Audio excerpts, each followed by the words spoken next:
Okay, so in this video, I am going to be concentrating on bump maps, kind of what they are, and basically how we can apply them to a little project I've assigned, creating a solar system, basically.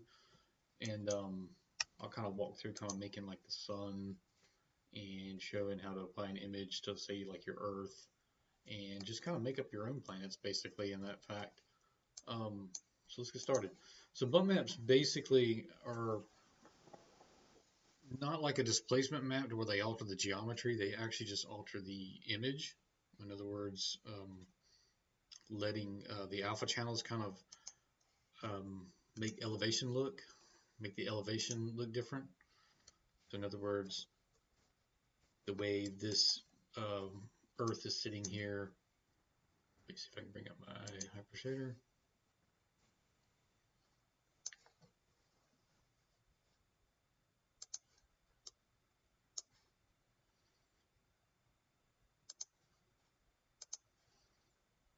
The way the Earth is sitting here with the bump map applied to it, you can adjust the depth to kind of give it um,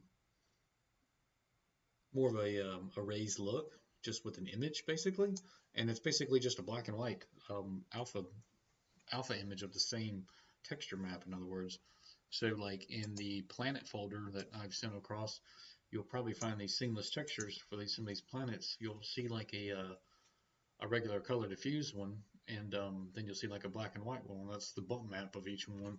And some of them don't actually have bump maps. I put that on purpose so you can kind of make your own bump map with Photoshop. Um, So, and you see you can apply these bump maps basically any kind of form or fashion. In other words, so if I've got a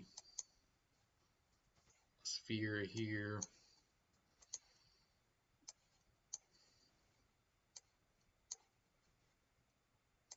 I'm going to apply a new blend to it. I'm going to color this red. This is going to be my new map, be my test demo. I apply it to it, and I click on my main node, and I go down to bump map. Click on the clacker there. You can basically bring up any kind of other action that you want to call to it.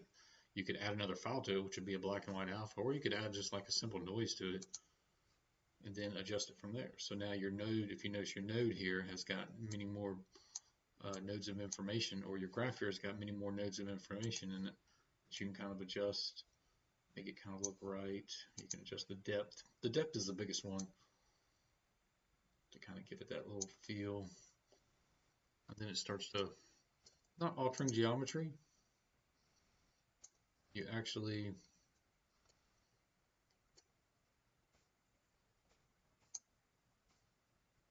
kind of simply start moving stuff out either or like that, and it doesn't adjust the map.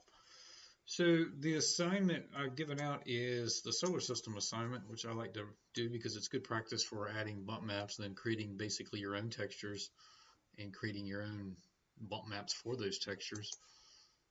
So kind of getting started with it, I have everything kind of created here, which I will kind of walk through and kind of do again. I'll delete this one. Let's take these guys over here. I don't want to delete them all the way. Actually, yeah, I'll just create a new scene.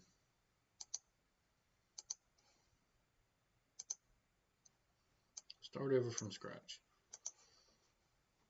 So if you're noticing the folder, in the week 5 folder of the OneDrive, I've put all these planet texture maps, and also in the assignment,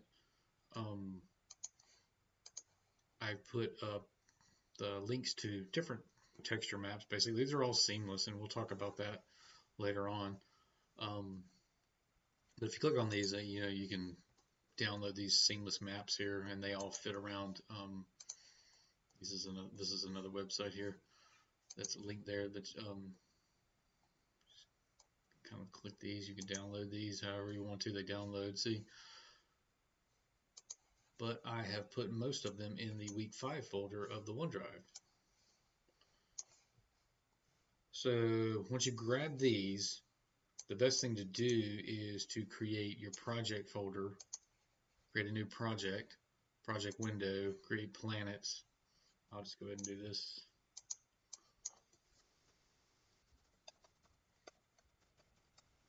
Solar system.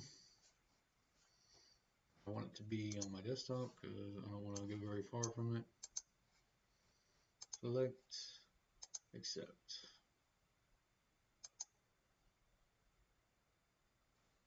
Maybe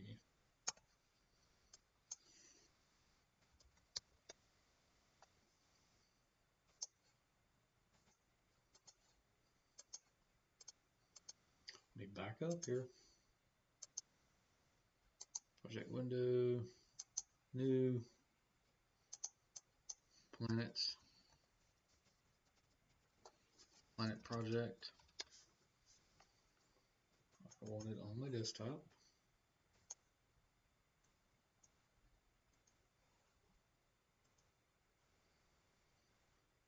Now I'm going to go to my desktop and put the planets folder in that folder in the source images.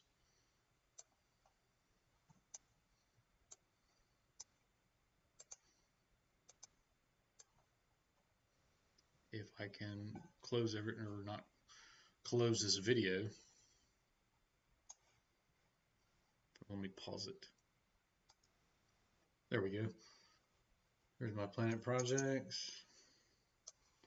Open up my source images, put all my planets in there, so I don't have to worry about them getting lost if I decide to transfer the project to another place. And I'm going to go ahead and save this scene as solar system.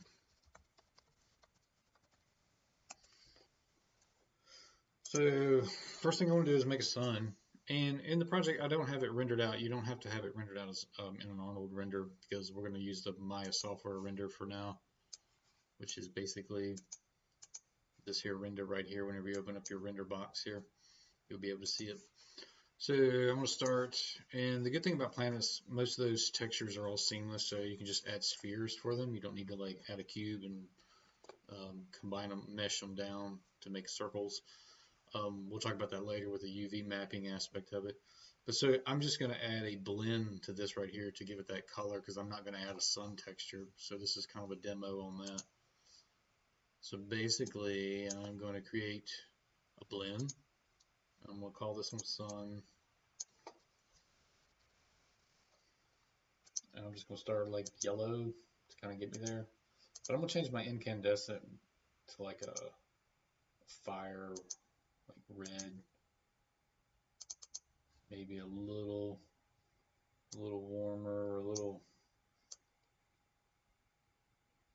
kind of close to that. In between red and yellow, in other words, like an orangey. And I could turn my specular down a little bit. Let's see what that looks like. Apply it. If for some reason you apply it, nothing's coming on, press 6. Because if you don't, it will go back to your natural shader that I already have. So now just if you render this out, you have a nice, pretty glowing, make sure you turn that off right there, just make sure. The cool thing about some of these blends in this Maya software, you can run this special effect and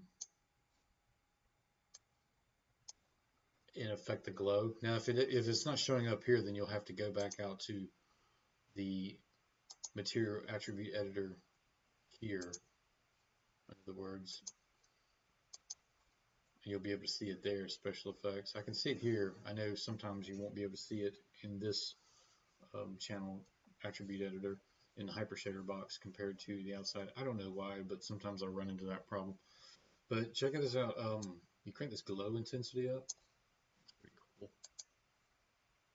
Ta-da.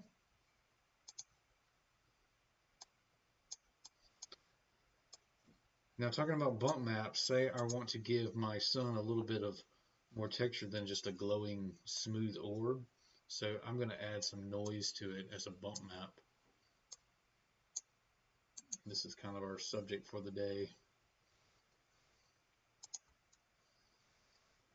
So I'm going to go down here to bump mapping. I want to add a noise. You notice it starts chaining more nodes to your actual main material right here. And you can adjust the bump, the depth of it. You can go to the noise and create different thresholds on it. Mess with all these values here with the amplitude. Kind of make it bumpier, however you want to do it. We'll talk about that in a minute. But the depth is really the biggest thing to kind of give it more of that appeal.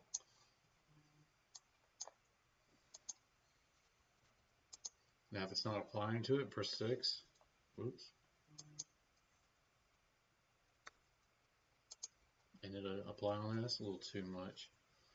Looks like it's bumpy. I don't really like it that much. But render that out. Let's see what it looks like. It's not too bad for starters. I got liquidy, like it's got bumps kind of coming off of it. So I'm kind of happy with that. That's basic, bare bones, adding material, then adding a bump map to it. And there's many ways to kind of experiment with this now. If you delete that bump map, one new thing I kind of like doing is adding a new bump map. What if you went down here to this other textures, this layered texture? What is this right here? This is, you can multiply texture after texture in here, and you can do this for your diffuse color too if you think it'll work. But sometimes it's good for bump maps because you can give it 2 different styles and it come through with the depth and not give a lot more. It won't change the colors in any drastic way. So I'm going to go to the color here and I'm going to plug in a noise.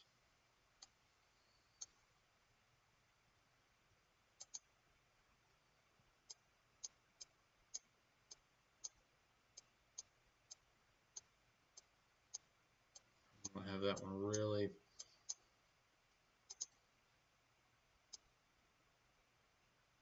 very light. Now I'm going to come in here and create a new one basically. I'm going to select it so it's on the green. And I'm going to create a new one. What can we add? Let's do a grid.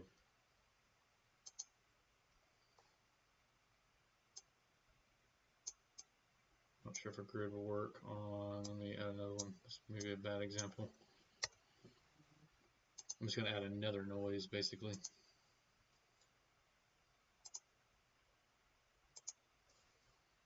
kind of give it that double.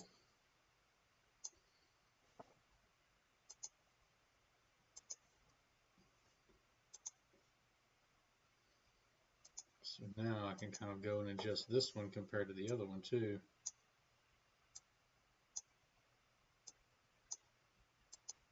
Should work.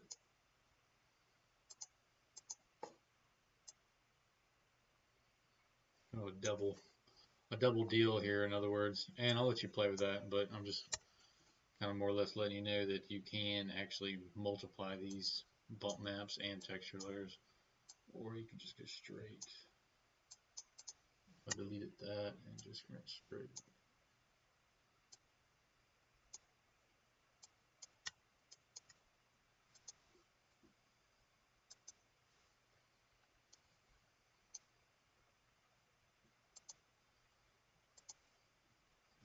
Call it that right there.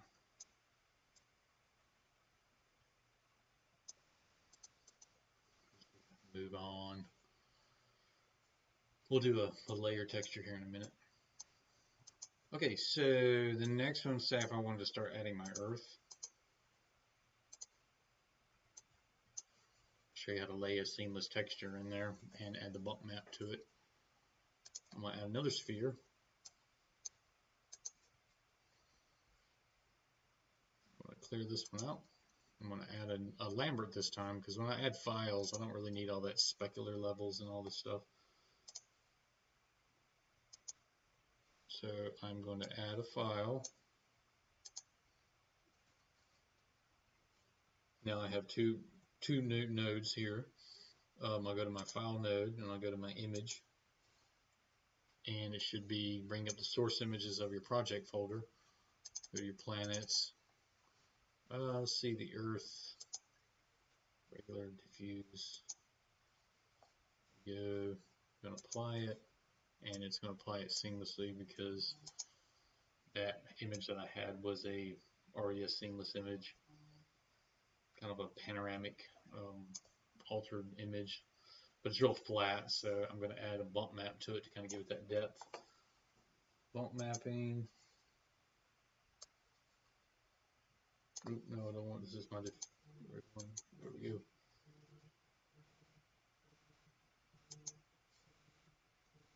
File. Go to the bump map file and add.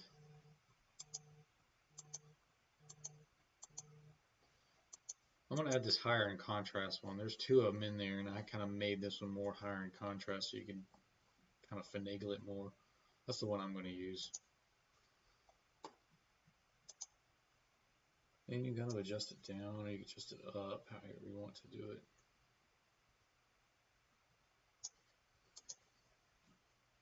Oh, there's an Earth.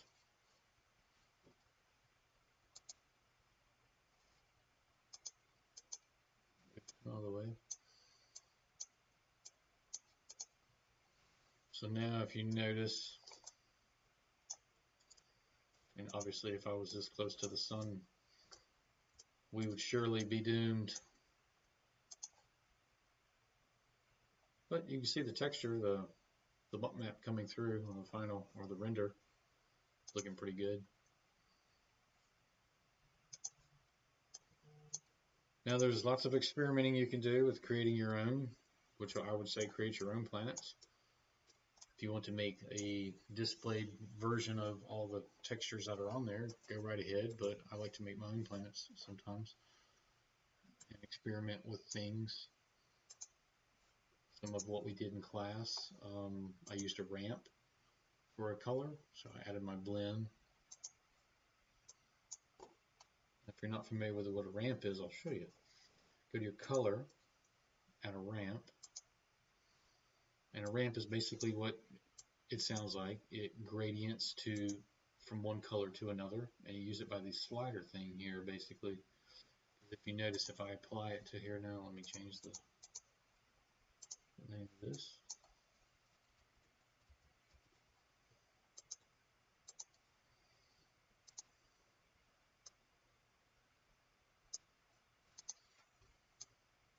You notice I got my dark underneath there, and it ramps up to, like, say, a white gray.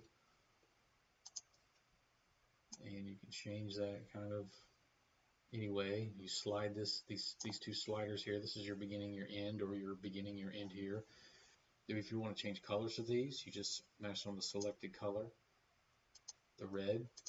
Now that one's the white, so if you select that one, that was the white there. Let's change that to blue. If you want to add one in the middle, just click in the middle and another one will appear. Put a green there so we can get a bunch of different colors going here. We're just going to get crazy here. And maybe get purple in there somewhere. There we go.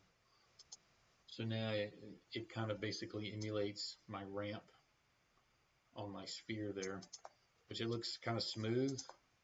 I want this planet to be kind of like a gaseous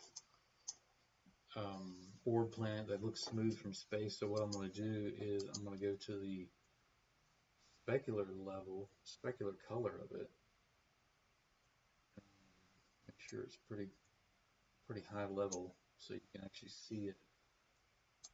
I'm going to click it. I'm going to add a noise to that specular level so you kind of see like a little cloudiness in there. You can adjust this.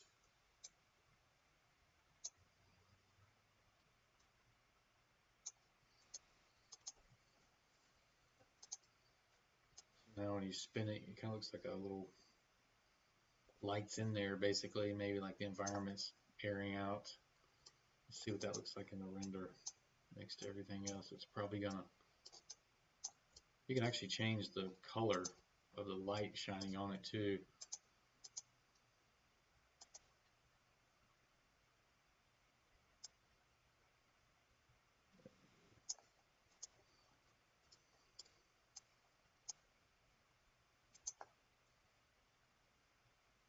cool looking.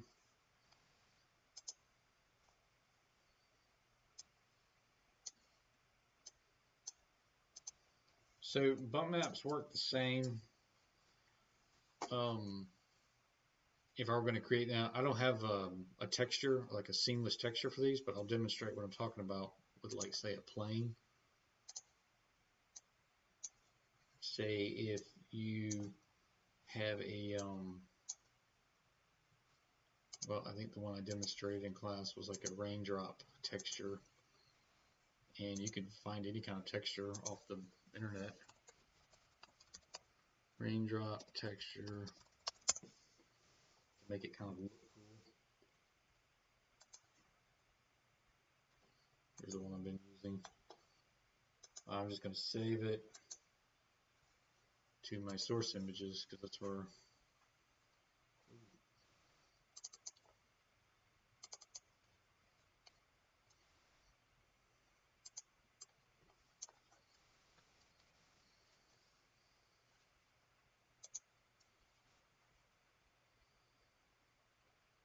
back to my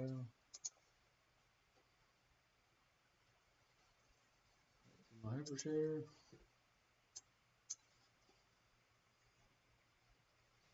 I'm going to create a new blend. Cancel this out or clear it out. It's going to be my rain.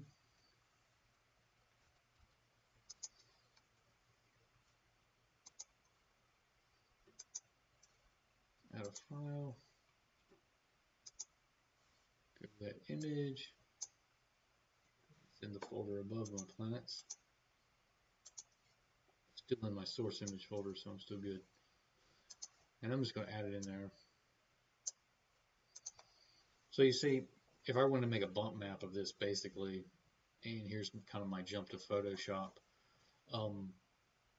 If you have like a planet texture that's you know, going to, you want to try to wrap on there, in other words, say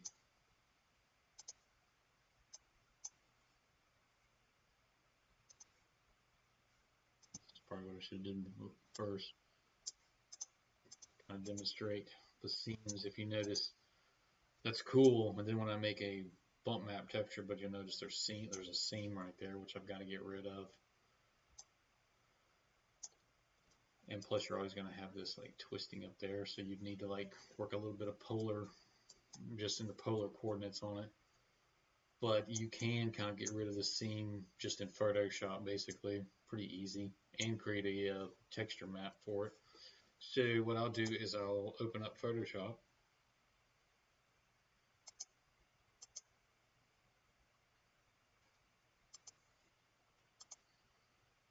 And if you don't have Photoshop, you should be able to have a free account or be able to somehow access it either at school or on your Adobe account, which you should be familiar with. And this is no in-depth Photoshop work here. This is just me turning an image to black and white. So Photoshop opens up, and Photoshop's pretty basic. It's been around for a long time. You can do, everything works in layers over here. You can cut things, you can recolor things, you can add text to things, erase things, add gradients, do just about anything really. It's kind of my go-to just because I've been in it forever and I feel more comfortable in it. But I'm going to open up that image.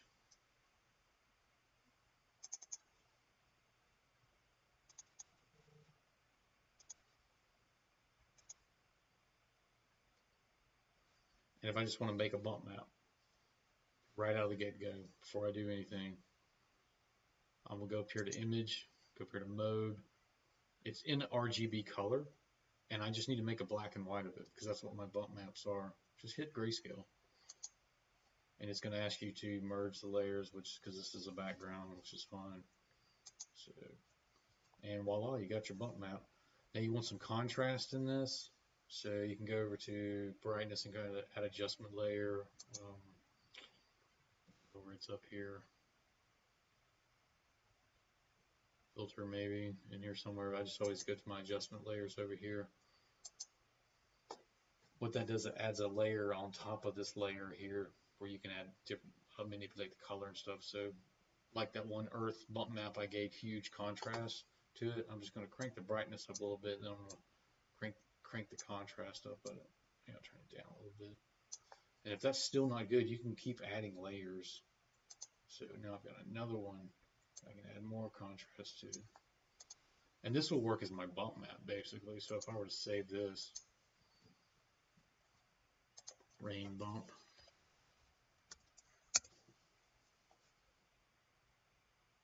well, I don't want to save it as a Photoshop format.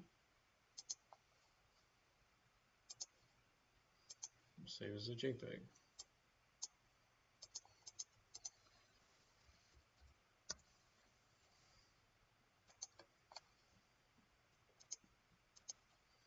So say like for this image right here, it's going to affect both of these as we speak. So I'm going to go and I'm going to add it to here. Add the file. Go to my file, my bump map.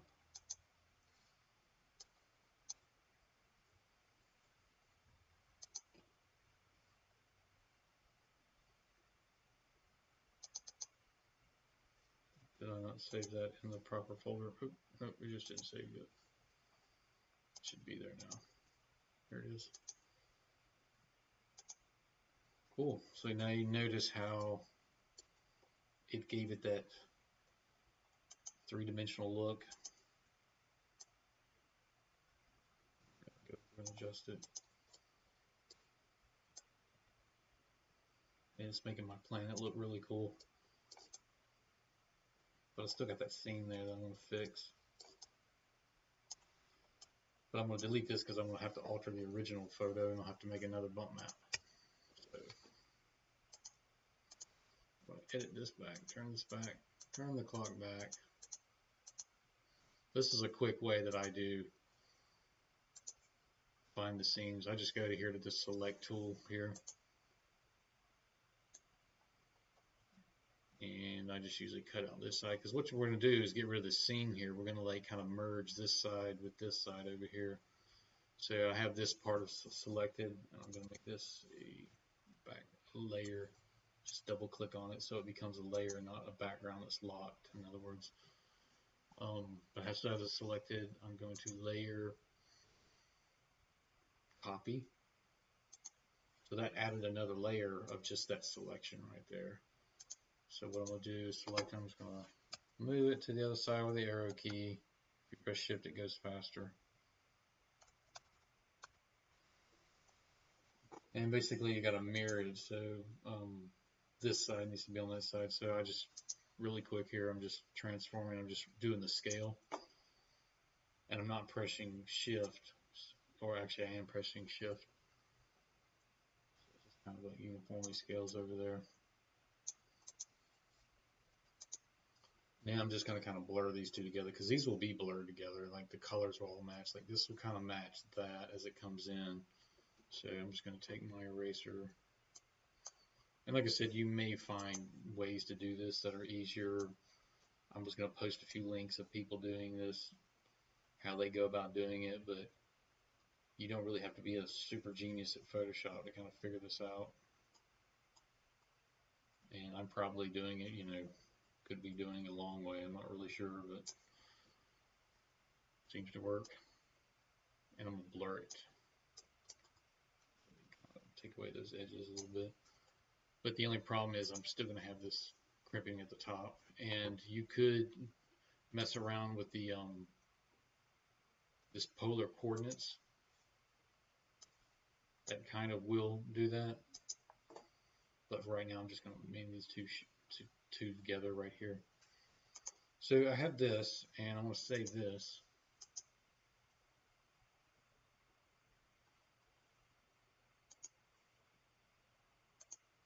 I'm just going to override my old one.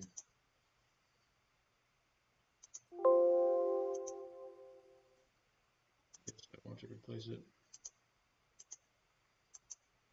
Oh, and it automatically updated as soon as I clicked on it. So see, it looks a lot better. Look like a straight line down the road. So if you're making your own planet and you want to kind of get rid of it, that's cool. You can do that. And I will just save that as a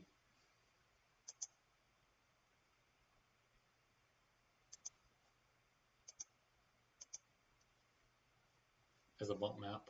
I'm not going to adjust the contrast on it. Saves the JPEG.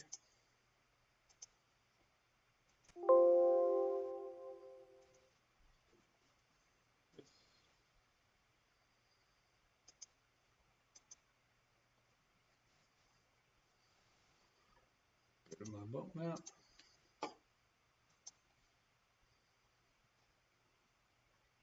File.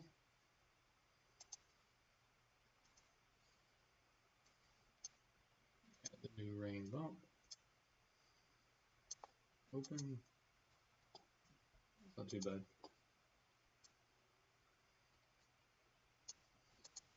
And I have the raindrop texture that doubles as a scary planet.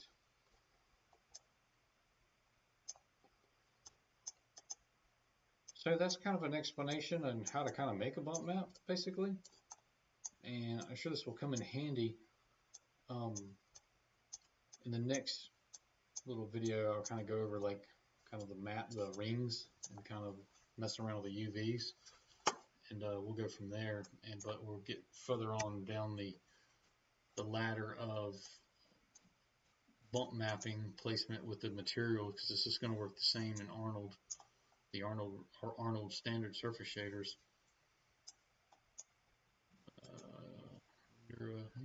Yeah, I got me some nice little planets going on here, looking pretty spacey. And the next video, I'll kind of go over like the rings and kind of maybe throw some stars in the background.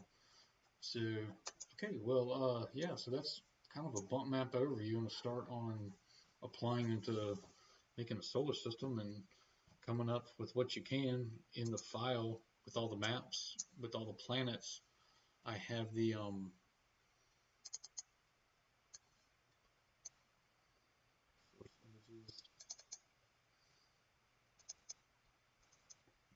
a lot of bump maps created that came with the you're able to download, but then some you can just kind of go through and make. You can make some more bumpier than, in other words, like this the one that came with it was like this, and so it wasn't giving me much contrast. It's basically too dark. And you can look up, some websites have like cloud maps, night maps, and everything to apply, so they're always really cool to download and try to apply the different ones. And then let me see if I can